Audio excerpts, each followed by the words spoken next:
Welcome to Faithful, the podcast where we explore the intersection of leadership, faith, and impact. I'm your host, Christopher Swing, President and CEO of Vantage Surgical Solutions. Through thoughtful conversations with business leaders, missionaries, and changemakers, we uncover the principles that guide their work and connect them to timeless wisdom. In Season 1, we're diving into the foundational organizations and experiences that shaped my own leadership journey. Whether you're a leader in business, faith, or your community, this conversation is packed with inspiration and practical wisdom. Thank you for joining me on this journey of discovering how faith and leadership intersect in meaningful ways. Let's dive into the episode.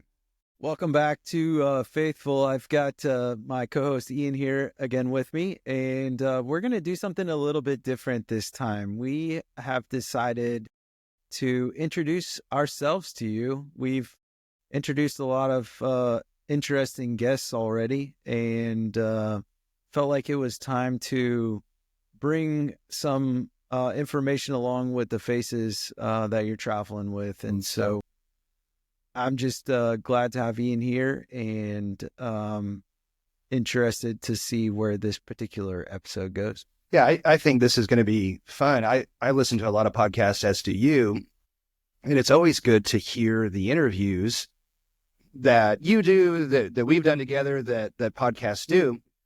But I think one of the sometimes neglected is interview the actual interviewers and hear their story and how they've come to this place. And you get a chance to reflect on your own journey and your own leadership. And that the kind of you builds that relationship, for lack of a better word, with a listening audience. So you know who these people are, the experiences they've had. So Chris, you've had a bunch of experiences. You've had a number of leadership challenges and family challenges, and you've lived this neat life so far. I've been a part of it for the last number of years. And let's just talk through your background, your experience, how you've gotten to this place that you are, where you are now sitting in this room, interviewing these leaders from around the world for the sake of these listeners. So let's go back to college. You studied here locally at Eastern Illinois University, and you are a big EIU fan. You wear a lot of blue, a lot of royal blue. You and your wife both. You're very supportive and energetic about campus, and you're still involved. You're friends with a number of the folks there. So tell us about your time at EIU. How did those years of foundational education kind of set you up for some of the success that you've had? Yeah, so like every college student, I was pretty traditional. I moved to Eastern after 2 years of junior college. I had a teacher, I won't name her, but she used to attend our church and said that I would never make it out of junior college, which was interesting when she started showing up at our church, because I was like, I don't know what to say. But I did mail her my MBA once I eventually graduated with it, just as a good measure, I would say, to close the loop on that. You should. That's a good move. So I moved to Eastern, had a great experience there. I definitely wasn't the best student, I would say. Often we joke, us entrepreneurs joke about how the C-level students employ all the A-level students. And I qualify under the C-level student strategy, I think.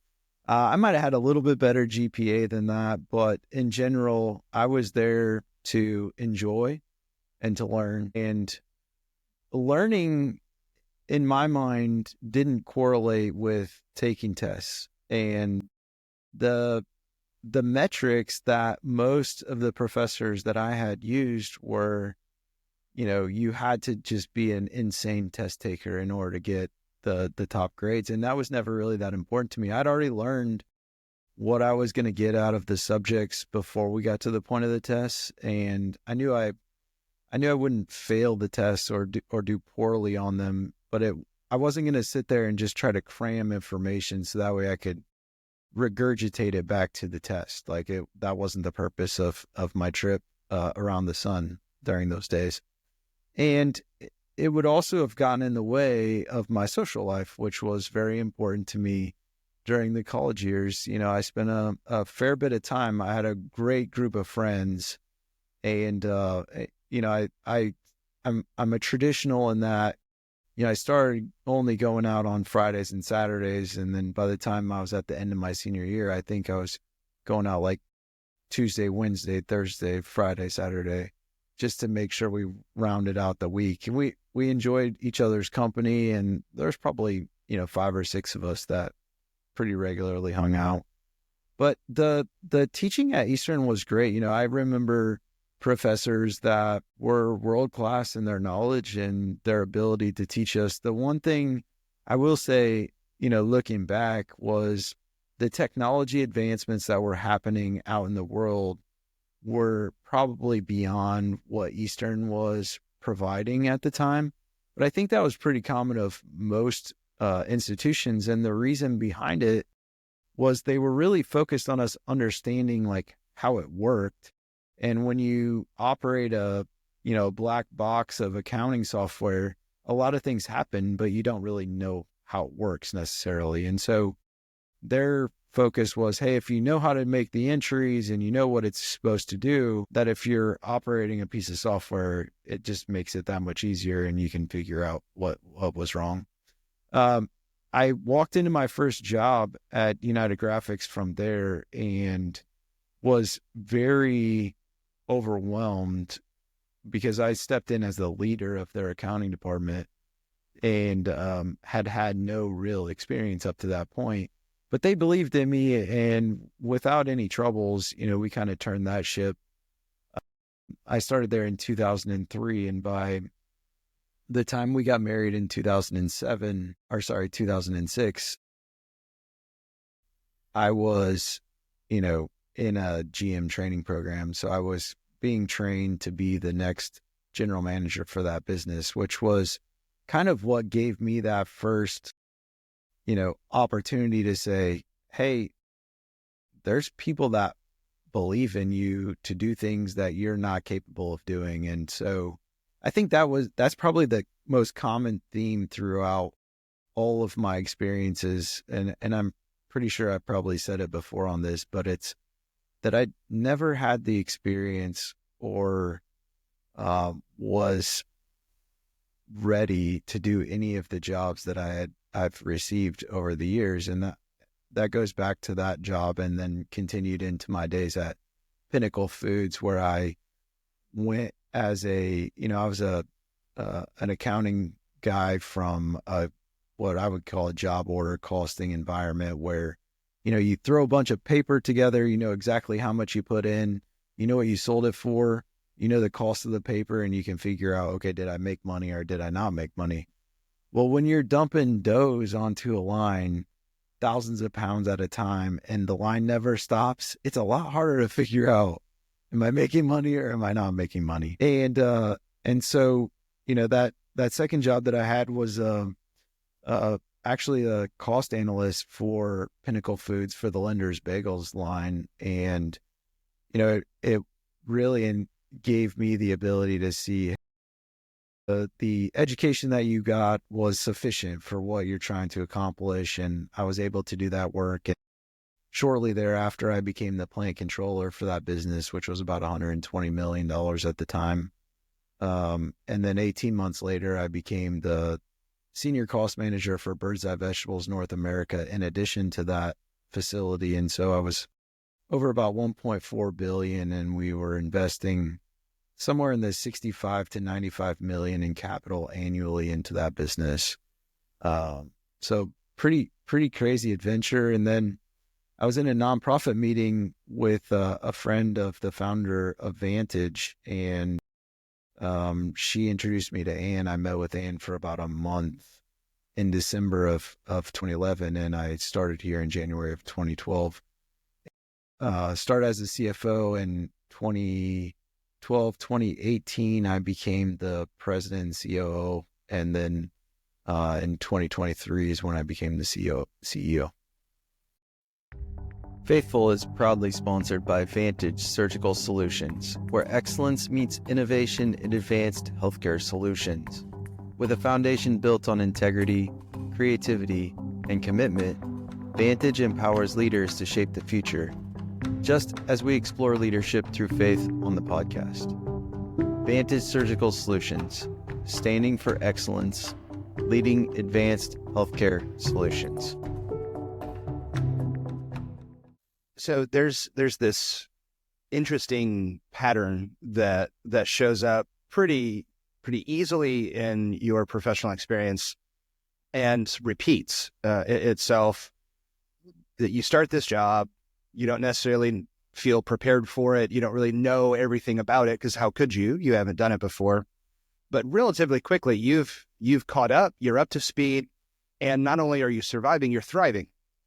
And quickly you're getting promoted, you're on a GM track, you're getting promoted into these different levels. So what is it about you? What is it about the industry that, whether it's character qualities or whatever, you get to answer, that causes that very quickly you've learned, you've got your feet underneath you, you now know what you didn't know before, you've asked the right questions, and to the point where everybody around you has seen this, they've acknowledged, hey, you're being really successful, you're a hard worker, whatever, and they begin to promote you. What are the factors that went into that? Is it just the nature of the industry that you're in? Is it you, that these are your character qualities, or a combination of both? Talk to us about that. So I would love to tell you that it's this insane amount of integrity and all the wonderful things that everybody likes to originally. So awesome. Yes. Yeah. But I'll tell you that the one thing that's unique about me is I have a sense of humor and I know accounting. And that is not very common. And I probably just offended someone listening to me, including my wife and many others. And I'm not trying to take away from that, but I will say that that's that social aspect that I got from Eastern. Because I'll tell you, when I was in high school, I had friends, but I was not as social as I was after I left Eastern. And in addition to that, I'm a Midwest guy, so I have the hard work ethic. I also have this weird ability to align with and build passion around causes. And it doesn't even have to be like, better the world causes, like even just the fact that, we employed thousands and thousands of people and they needed me to show up for them to do a good job so that way they could come in and do a good job. Like it's just the basic things. And then beyond that, I've just been really lucky. And, I might just have favor, like I think there's a lot that we could unpack in that scenario itself. But for someone who didn't, I didn't grow up with a silver spoon. I didn't have a ton of money as a kid. My parents weren't, state senators or elected judges or anything like that. So I didn't deserve any favor. I think that's probably the one thing that also has caused me to just have an inordinate amount of faith that is somewhat unwarranted, but I just have had a lot of luck. Yeah. Well, things have clicked. Luck tends to favor hard workers. Inspiration comes when you put your rear end in the seat and do the hard work. It's interesting how those things are correlated. So you do have some industry realities that are contributing to that. You've got a relational dynamic. I think that's super important for leaders to understand that no matter the business you're in, it's a people business. No matter what you're dealing with, even in the accounting world, which you wouldn't imagine, you think that's an Excel spreadsheet world. And you're looking at cold, hard data and numbers. But in reality, that's a people business. And if you can develop those relational skills, which you did, then that enables you to maneuver within the career field and move up into the direction we want to go in the career field. And then you've got some good shout out to the Midwest. Well done for doing that. Some Midwestern hard work ethic, solid foundational values. But on top of that, what I appreciate from my chair, which we'll talk about my background in a bit, but from my chair of acknowledging there's something else at play here. There is this reality that exists above and beyond me that seems to be showing favor, guiding, helping along the way, giving wisdom to make good decisions. And you've been the glad recipient of that favor. And you've shown gratitude in response to it. You haven't abused that. As one who is your personal friend, you do that well. You handle those blessings and that quote unquote luck with integrity. You never presume it, but when it's shown, you take advantage of it, and you take those steps that it affords you. And that's such an inspirational thing, I think, for leaders who want to be successful and who want to do these great things with their organization or whatever it might be. These are the factors of success right here. So Chris, you're like the poster child for that, in that sense that you've combined these things together, of the things you can control, trying to leverage the things you can't control, so that you can take those steps forward professionally and even personally. And because of that, you've had some pretty great experiences. Yeah, without a doubt. I mean, if I could give blessings to people, I would give them. As a matter of fact, you actually witnessed this the other night. We were talking to one of the kids at the church, young man at the church. But to me, he's like a kid. He's a young guy. And I was like, if I could give you maybe even just one of my experiences, and if you get some level of success out of that, because I don't know which particular one along the way really caused me to have the success that I have, I'm like, it's worth taking a chance. Because it was the same thing. We were talking in book club on Sunday. And, one of the things that I struggle with at times is, you can support an organization and you can, do it secretively so that way nobody really knows what's going on. And no matter how you do that, you still get such a dopamine shot from writing those checks. Oh, yeah. That when you do it the next time, you start to question yourself and you say, so am I doing it because it's the right thing to do? Or am I doing it because there's nothing better than knowing that they need that support? And it's so meaningless to us, but it's so meaningful to them. I mean, I could go on and on about our African mission or Eastern Dominican Christian mission. Those organizations are organizations I support, and it's amazing the work that they can do with so little, where it costs us so much to do the same thing here in the U.S. Yeah, the cultural differences that contribute to that, and just the different realities that exist, between a developing nation and the West, specifically the U.S. It's overwhelming to see. All right, this amount of money, X number of dollars here, basically is worth very little. It doesn't get us much, but you take that same amount of money and you plop it down in Ghana or in the DR, and this is life-changing amounts of money here that to us, it's not even going to really make a discernible difference. There, that's going to change a generation or two, which is why these things are so valuable. And again, leveraging that success like you have, yes, there are perks that come with that. There are benefits that come with that, but doing what you can to leverage that for the sake of others. That, hey, I've been privileged, I've been blessed, therefore I want to do all that I can to bless the people around me, and even on the other side of the world to do this, because why would I not want to share these good blessings with other people?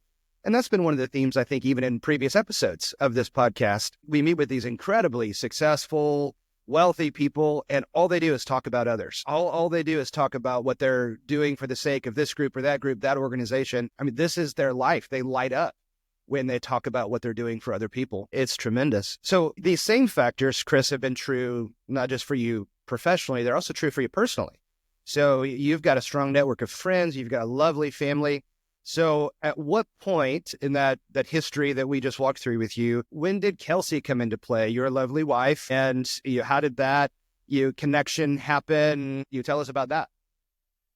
Yeah, so I had the opportunity to meet Kelsey while I was at Eastern, and we, connected in multiple classes. My last semester of the MBA was her first semester, I believe, is how it worked. And, we were on a group together in a marketing class where we had to start a business and develop a business plan in order to do that.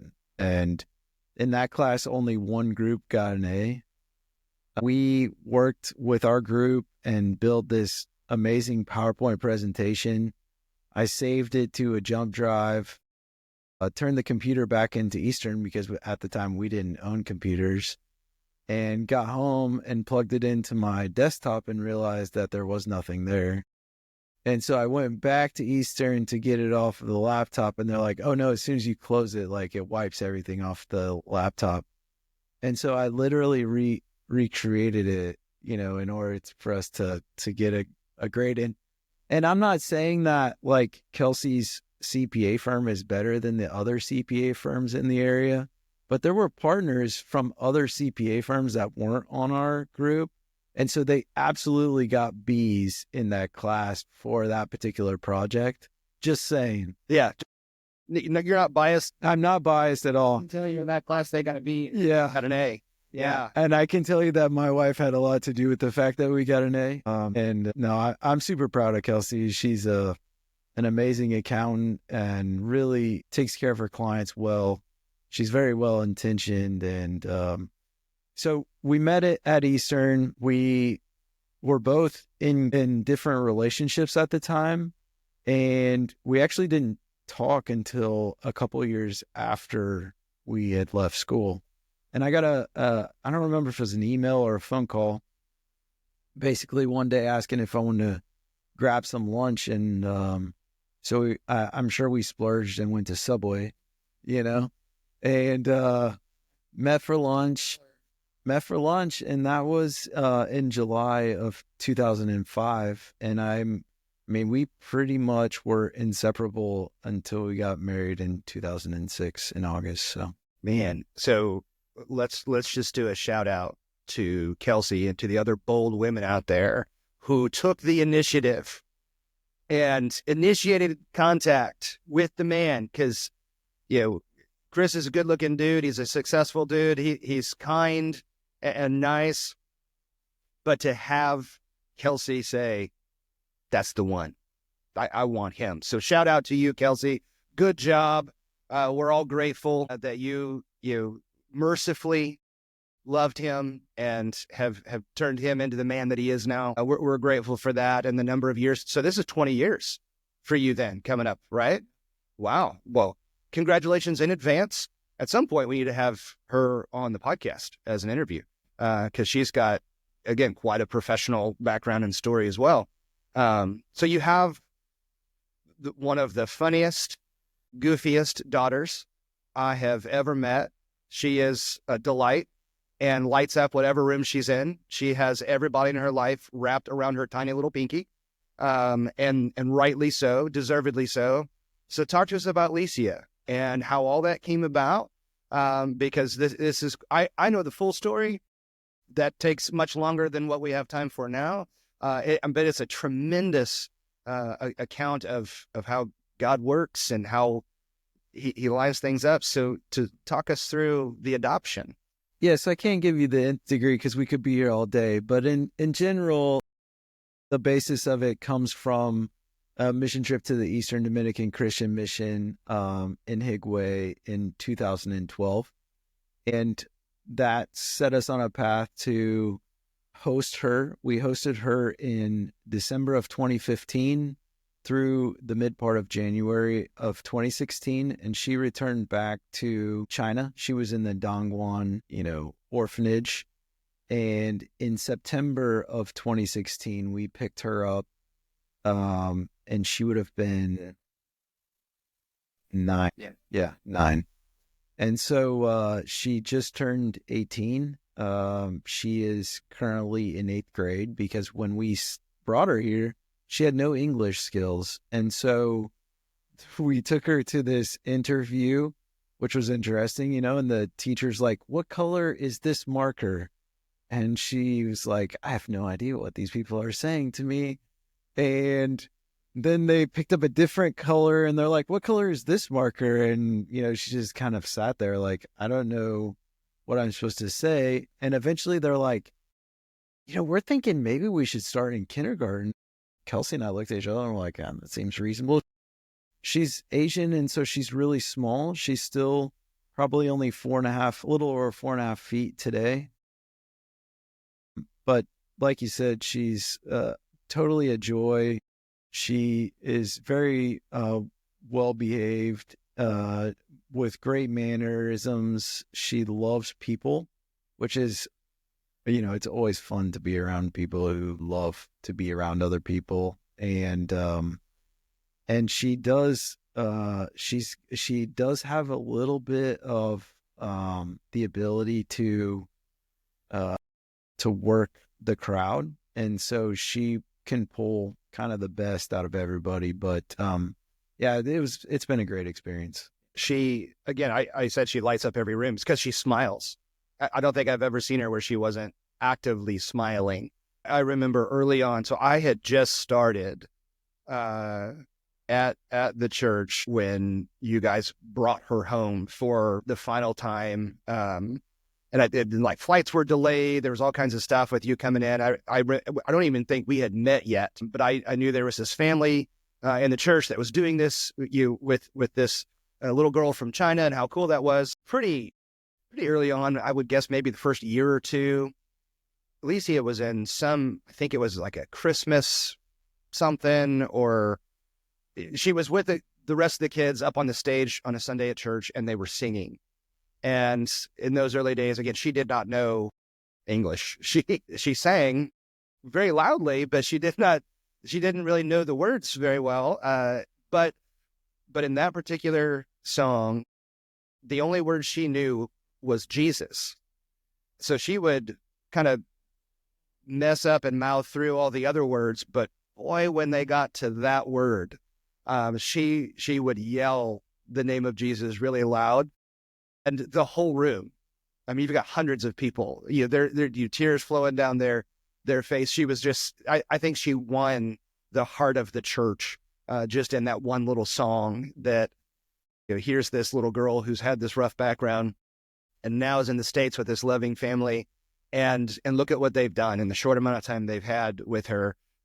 They've already taught her the most important thing in the world. She knows who Jesus is, and she can't even say other words, but she certainly knows him.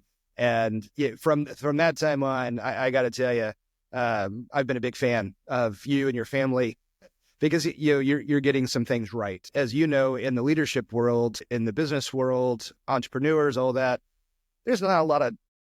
sadly, there's not as many who get it right as should get it right. There's a lot of selfishness out there. There's a lot of self-serving, and it's all about them. So give me a couple takeaways, Chris, of your career. You've done these incredible things. You've had all this great experience. You've got this wonderful family, all these friends. I'm blessed to be one of those. So if you could, just a couple of takeaways in terms of, here's a couple of lessons I've learned. Here's what I now know beyond a shadow of a doubt. What would that be? I think the couple things that come to mind are, first of all, you have to be willing to take a step in faith. And if you wait for that perfect moment where you have it all figured out, like, you've missed the opportunity. And then I think the other side of it is, when I was younger, networking wasn't really that important to me. But when I met Anne, the founder of Vantage, she really instilled in me the value of networking. And through my many, nonprofit, volunteer experiences, I've learned so much about business and about getting along, figuring out how to do the hard stuff when everybody's like, oh my gosh, well, how did we end up in this situation and how do we get out of it? You just end up learning through those processes.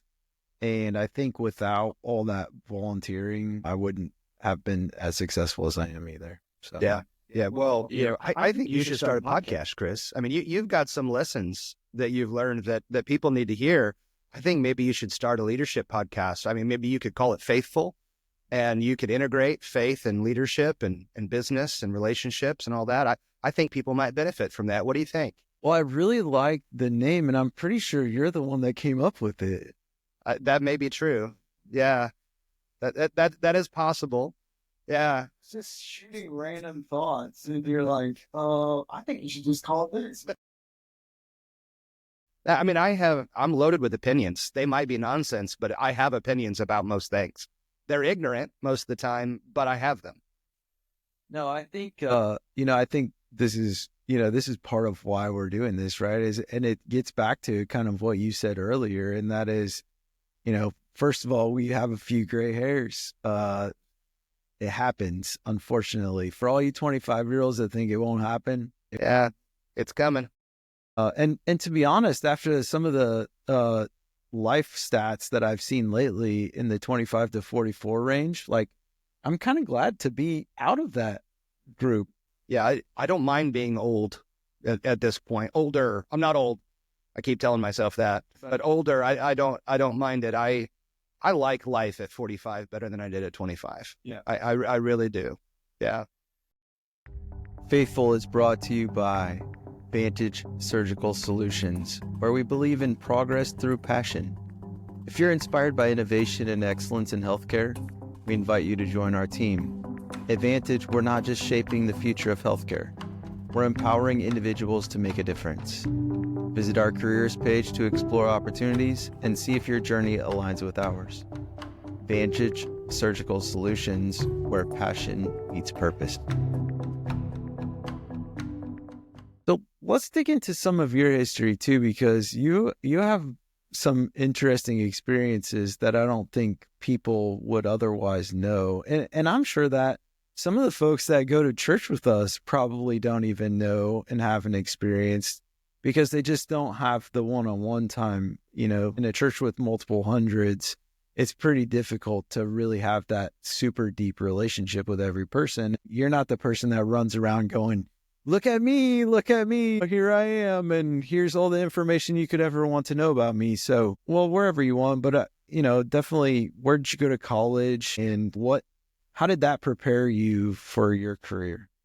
For undergrad, I attended a small private Christian college called St. Louis Christian College. So I grew up in the St. Louis area on the Illinois side in the Metro East, and it was the only Christian college that I knew existed. I didn't know they were really a thing.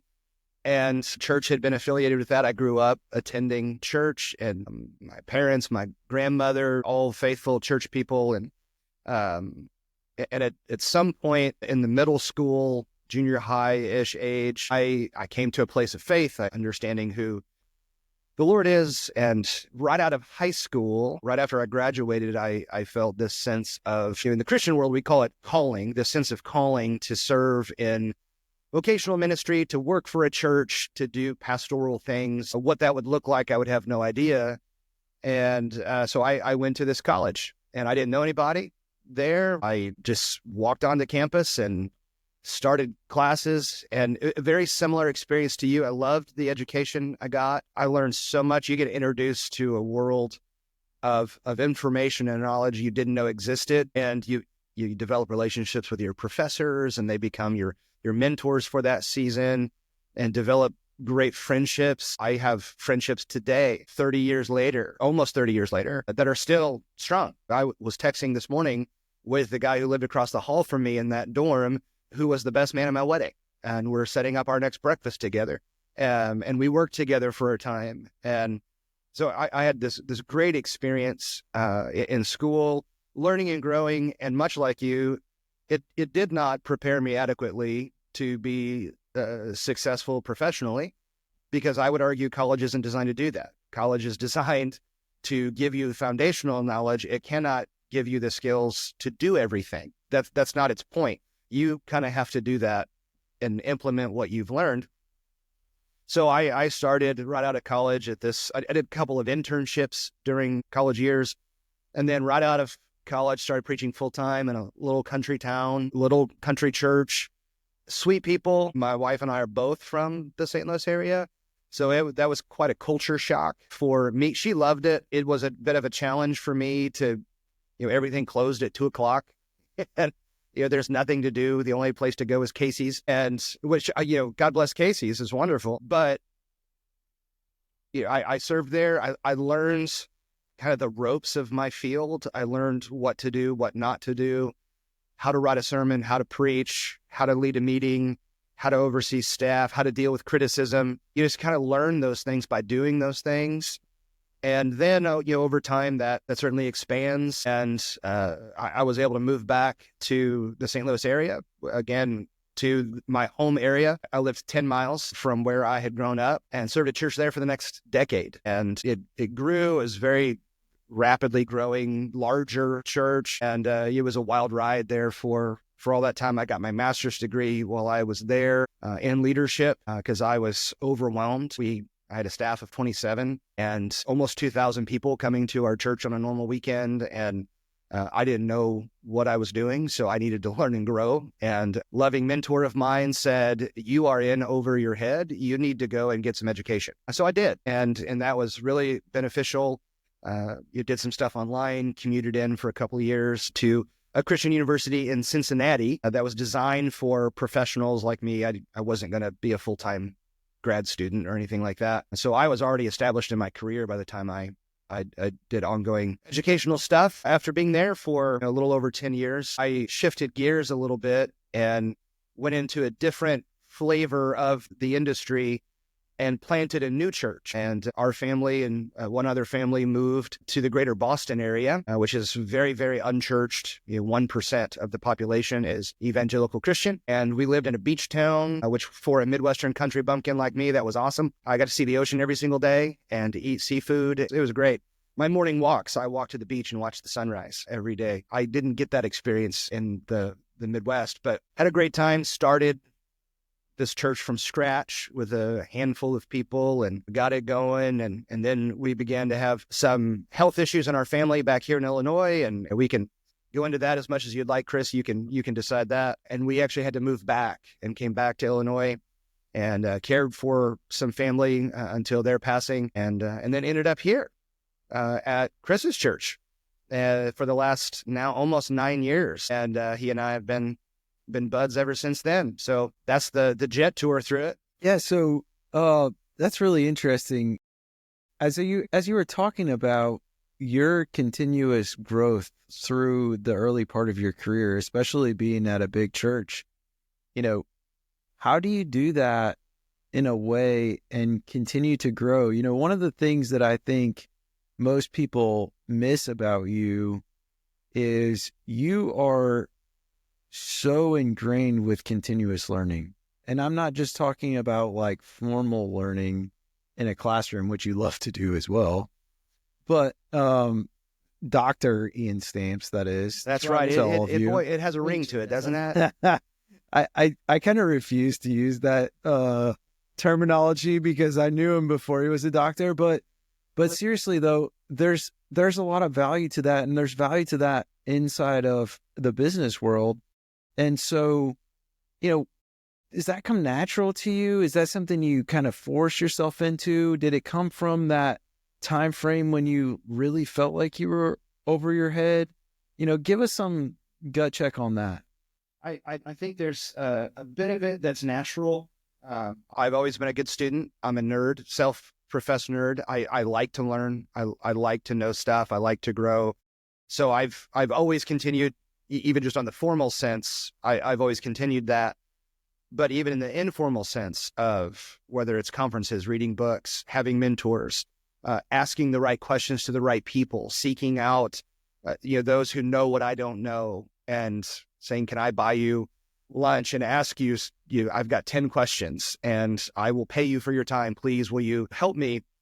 So there's some natural curiosity and desire to learn. I want to know everything I need to know because I get paid. I get held accountable for making big decisions with limited information in short periods of time that affect a whole lot of people. And I don't want to take that lightly. And that's true in any industry. Anybody in leadership, you've got to make hard decisions, limited information, and short amount of time. So I want to know as much as I can possibly know so I can make wise decisions so that the people that trust my leadership, that are impacted by it, are benefiting from it. They're blessed by it instead of they have to endure the dumb decisions that this guy makes and we just kind of have to put up with it. I never wanted that to be the case. And I still remember how it felt to be in over my head. and you're struggling to keep your head above water, whatever imagery you want to use. And I hated that feeling. I hated feeling like I was drowning because we were experiencing success and had grown so quickly.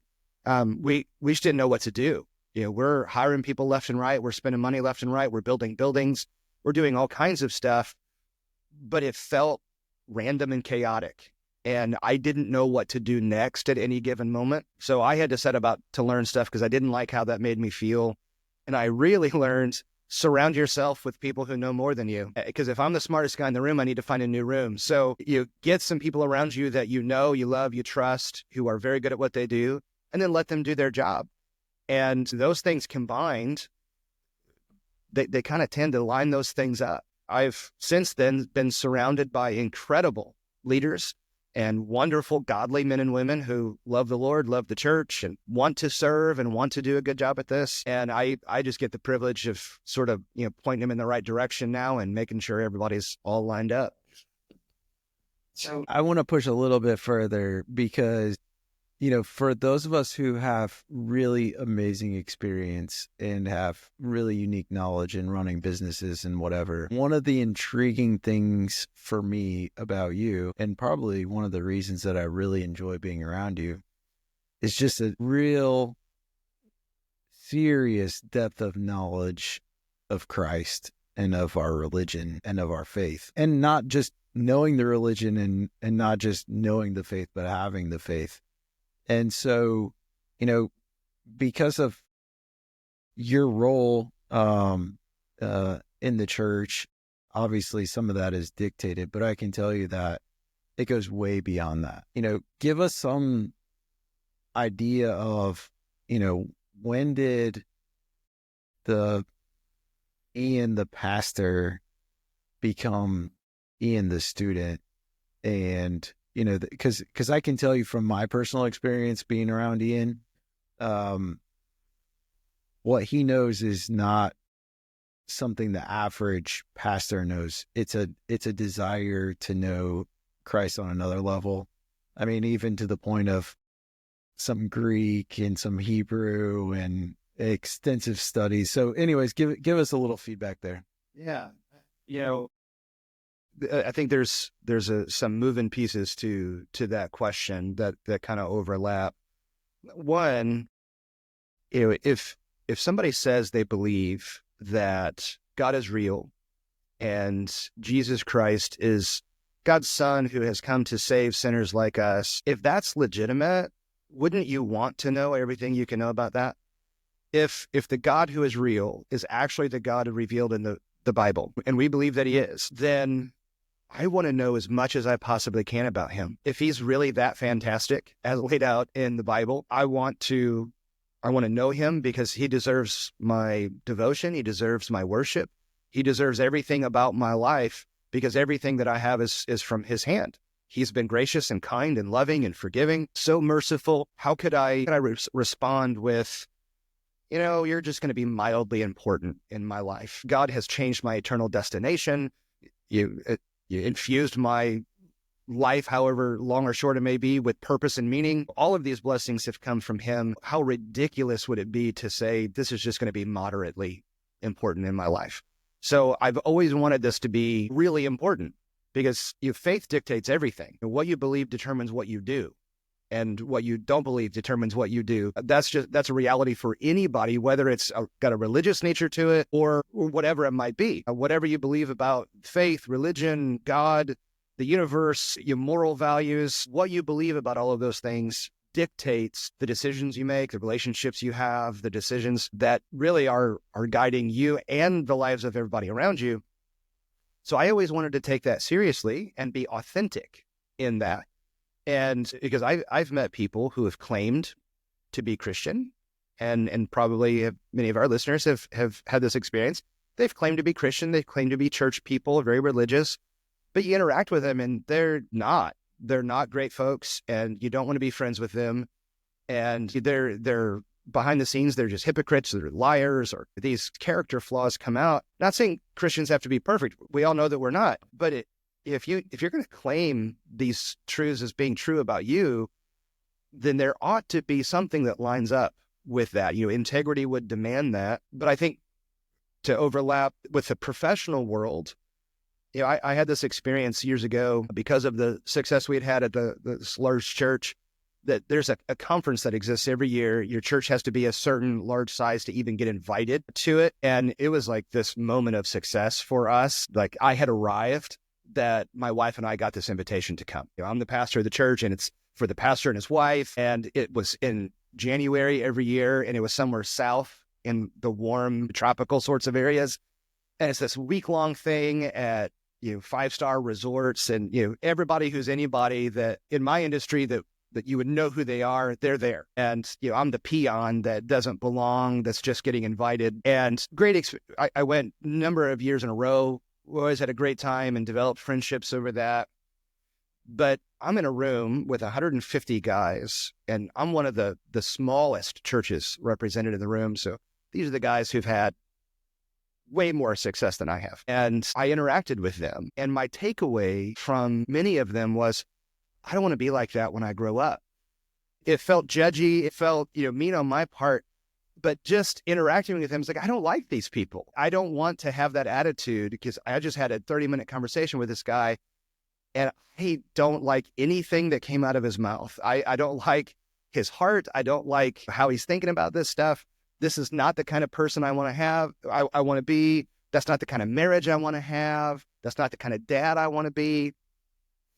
So that kind of reinforced for me what was already kind of building internally of, I want to be authentic in this, is meeting people that were at the upper level of this game and going, yeah, this isn't real for them. You're a professional and you're successful, and I don't want that. I would rather be genuine and authentic in these realities of my faith, and not set that aside in the name of some sort of empty form of success. Ever since then, that's been 15 years ago. Ever since then, I've tried to figure out how to blend those two worlds together. How can you be authentic and genuine in your faith and ambitious and successful, and to do that in a right and healthy and godly way that's not empty and meaningless and takes advantage of people?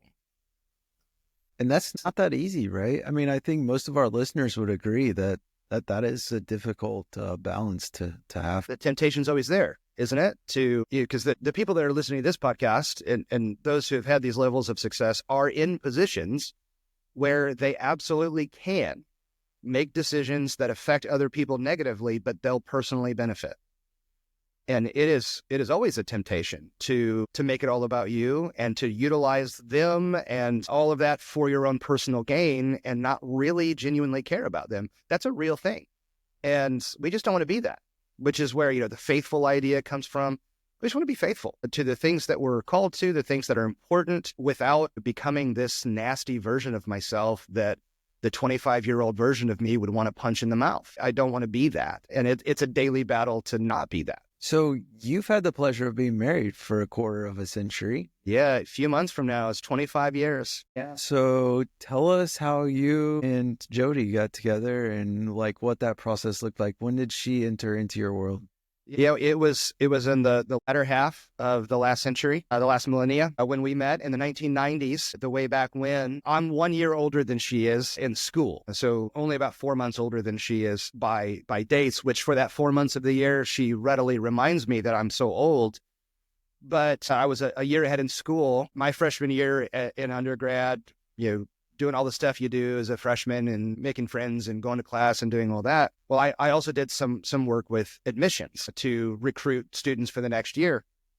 And I still remember, in fact, I have the picture. When you walked into the admissions office at the college, there was this wall on the right that had stapled up to it the pictures of guaranteed incoming students. And Jody was one of those students. Both of her parents had gone to that same college, and she lived 10 minutes from campus. And her dad was very involved, always very generous with the school. And she had already committed, to come as a student.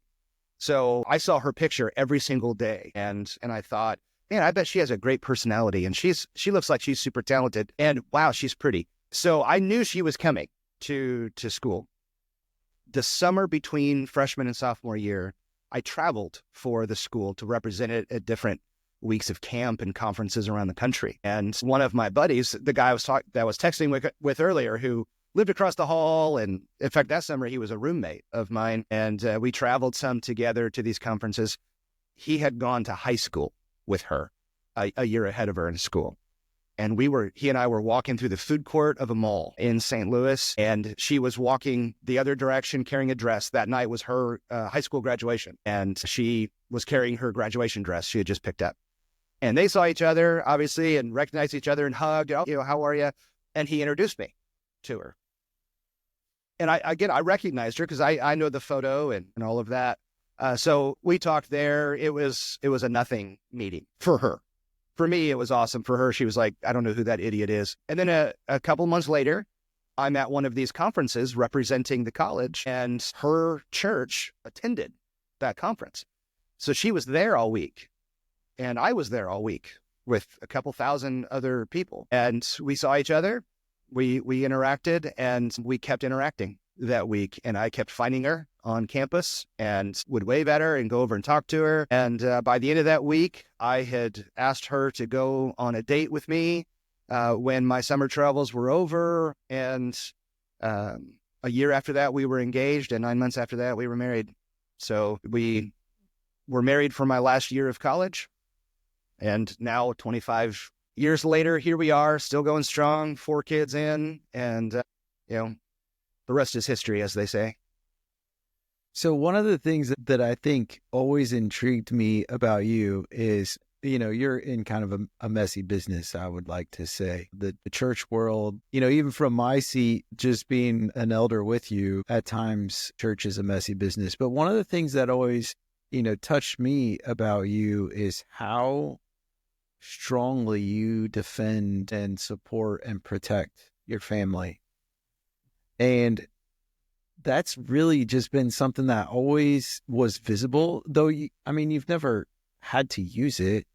But for the people who know you, like, we know that you have this invisible protective barrier around your family, and that it's quite serious. Yeah. In my world, which is a very small church world bubble, messy is the right word to use. Again, every industry is the people business. That's certainly true with church. Churches are filled with people. They're led by people. It's all about people. And from a pastoral perspective, we see people at their best. We're there officiating their wedding, and we're there in the hospital when their baby's born and praying for them. We see people at their utter best. We're baptizing new believers and watching them grow in their faith. It's so exciting. And at the same time, we also see them at their worst. So we're there counseling them through their divorce when their marriage dissolves. We're there, again, I've been doing this a long time, so a lot of experiences. I can be with you in the hospital when your baby's born one week, and I'm with you in the funeral home the next week when your baby hasn't survived. So I've seen you at the highlight of your life and at what I hope is your lowest moment, because you've endured something no parent should ever have to endure. When people are nasty and fighting and relationships are toxic. And so we see some ugliness, like the dark underbelly of reality. This is people's everyday life. And so we get the privilege, and I have to keep reminding myself it is that, of helping people navigate and walk through that kind of stuff. But if you're not careful, you get drawn into their toxicity. You become dysfunctional too. The job's never finished. Like, I don't get to clock out. So if something goes down at 3:00 in the morning with Chris's family and he calls, I'm going to pick up the phone. And if he has this health issue and he's at the hospital, I'm going to be with him. It doesn't matter what time of day it is. That's just the way that this goes. So because of that, it could dramatically impact, like in a negative way, the health of your marriage, the time you spend with your kids. It can really affect that. Not to mention the reality of workaholism, and we're doing good and noble things. I work for Jesus, for crying out loud. Don't you want to put in some extra hours and do all that? So the realities of how my field works lend themselves to some pretty unhealthy things. So you have to be really diligent to protect your wife, protect your kids, and you have to have clear boundaries. And we learned that. My wife's been very clear about that all along. She's fiercely protective of me. If you want to say something negative about me, just know that you've made her an enemy for life, and you don't want to mess with her. And my kids are probably going to be in that category too, but it's the same thing. sometimes in my field, pastors' wives get criticized and pastors' kids get criticized because everybody sees their life. We live our lives very publicly. Well, that can equal criticism for them all. So I have to shield them from that. So they don't know everything that happens in church world. They don't know everything that gets said to me or about me. They don't know about every decision that I have to make. They don't know who's mad at me on any given day or anything like that. Because if they had to walk all of that with me, that's just unfair to them. And everybody does that in their industry to some extent. If you have a bad board meeting, you don't go home and bark to your kids about it. At least I hope you don't. Because if I go home and badmouth coworkers or church people, whatever, just to make myself feel better, what happens on Sunday when my wife and kids see those people? Now, they're not able to have an authentic experience in church because they're looking across the room at somebody who said something nasty about me. And so they just don't know that kind of stuff. So we just shield them and fiercely protect them. And yeah, if you want to make me an enemy for life, harm my family in some way, and it's on. And we'll dance outside. So I don't want to lose sight of one of the other things that we have in common, and Ian has multiple kids, but one of those happens to be adopted. Now he didn't have to go to China to pick his up. He got to drive across town pretty much. Yeah. Ours was a private adoption. It was a friend of a friend. We had always said, we've got 3 biological kids and then 1 adopted. And we'd always said we would never say no to a kid in need. Our family loves babies. We love kids. And we from day one wanted to have a bunch. And now we've had some issues and miscarriages and all kinds of stuff in that journey. But we always knew if the opportunity came up to adopt, we would do it.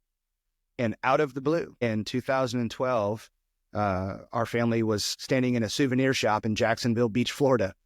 And my wife's cell phone rang and she answered it. And a friend of ours was on the line and said, "Hey, I know you guys have talked about adoption before. Would you be interested in adopting a 2-year-old girl?" Now, no one but us and God know that behind the scenes, Jody and I had conversations about if we could pick, what would we pick?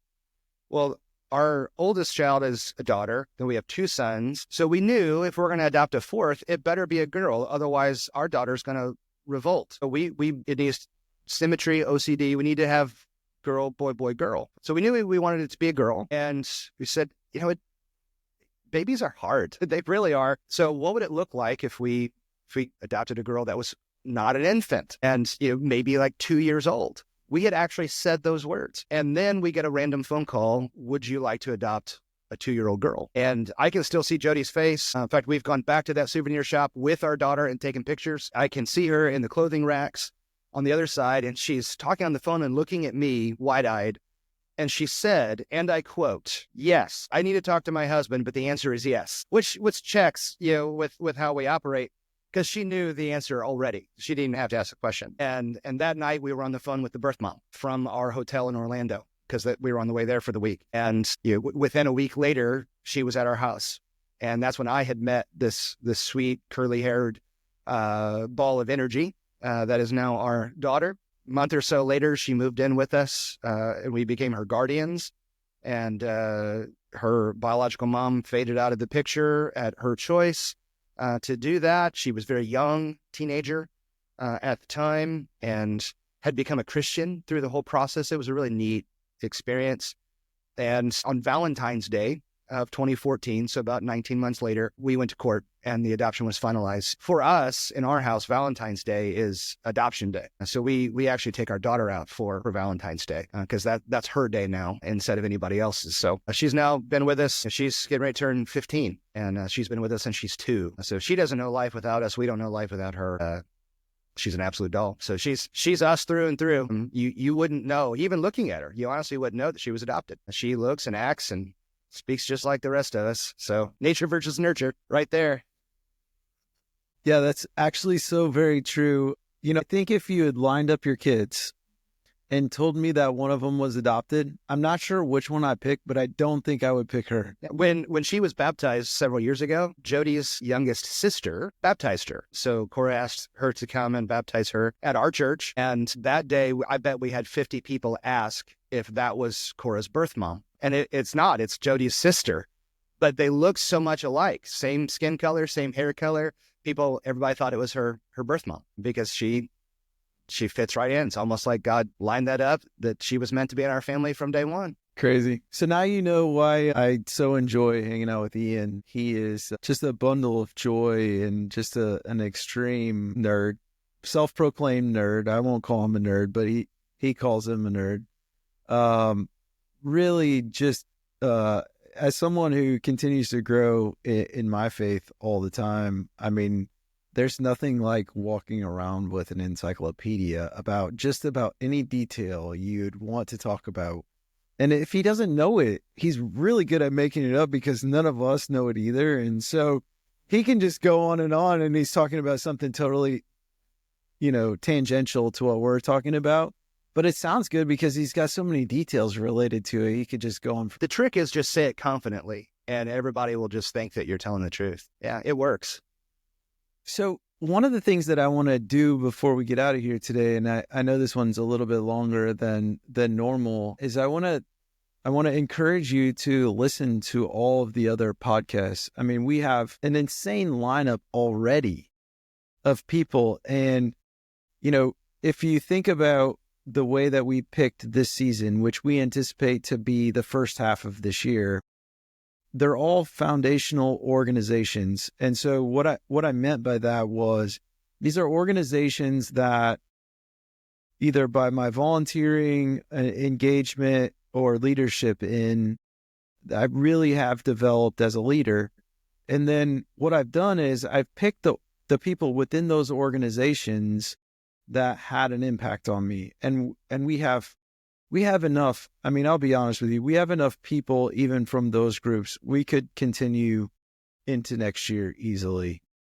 But like everything good, there has to be an end. And so at the middle part of this year, we will transition into a new season of Faithful, which will allow us to open up, the doors to other intriguing leaders, throughout the country and maybe even the world. We'll see. But people who, either have some sort of a faith walk or have the ability to connect with a leadership aspect that we would like you all to experience. But I can't underrepresent enough the amazing stories that we've already heard through just these first 7 episodes. And whether that be, founders, we've had 2 founders already. We've had 2 missionaries already.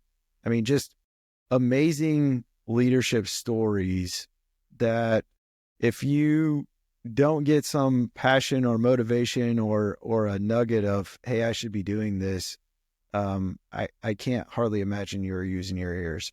And so I would encourage you to listen to those. The other thing that we would love to see is an opportunity to interact with you all. And so one of the things that I've built is a Facebook page for the podcast. So if you go out and search Faithful in the Facebook world, you'll find the album cover that we used for the regular podcast on Facebook, and feel free to leave us information there. We'd love to interact. One of the things that we've considered as we move into the next phase is we might do it regionally. So we might go into an area and try to interview 5 or 6 or maybe even more than that people in a particular region, just to ease the travel aspect of this podcast. And so if you're in an area and you have some amazing people that you think we should be interviewing, we would love to hear about those, because we can add those into our current list that we already have, which I think is over 100. And to be honest, we weren't trying very hard. We just kind of kept adding people to the list. And the reality started to come in because we only do this once a week, which is still a lot of effort to get it out once a week. We have a lot of people and a long time frame before we get through all of those. That's pretty much all we had today. I don't know if you have anything else you'd like to add. No, I I think it was this episode was your idea. This was such a good idea, I think, just to get backgrounds and information and stories, and so that when you hear us ask questions, you'll understand maybe some context of where those questions are coming from. And at some point, we'll need to sit down and just drill even further, I think, with Chris and some of his experiences as well. But there's so much behind the scenes there with him, and I'll say with us, just because of, I get lumped in with him, that's fine, that we get to sit across the table from incredibly gifted, talented, successful people and ask them a bunch of questions. How fun is that? And we've learned a ton so far, and I can't wait to see what's coming, certainly with the rest of this season, and then even transitioning into the next one, because I know the names on the list, and it's unbelievable that you're going to get to hear from some of these people. So good things are coming, that's for sure. The other thing that I'll tell you is I've had a couple of people reach out to me individually and say, when you have Matthew Porter sitting across from you, why don't you ask him this and why don't you ask him that? One of the things that you'll find about Ian and I is we like to do our homework. And so what we tried to do is we tried to ask questions that got you information that's not publicly available to you. If you go out to YouTube or whatever, if there's a question you're like dying to know the answer to and you don't know why we didn't ask it, it's probably because somebody else did. And our concern was, if you wanted to find out that piece of information, you could go listen to other podcasts on these people, because a lot of the people that we're interviewing, we're not the only podcast that's covered them. And so I would just encourage you, if you Google them or go on YouTube and search for their names, you'll see their picture and you can pick them up there.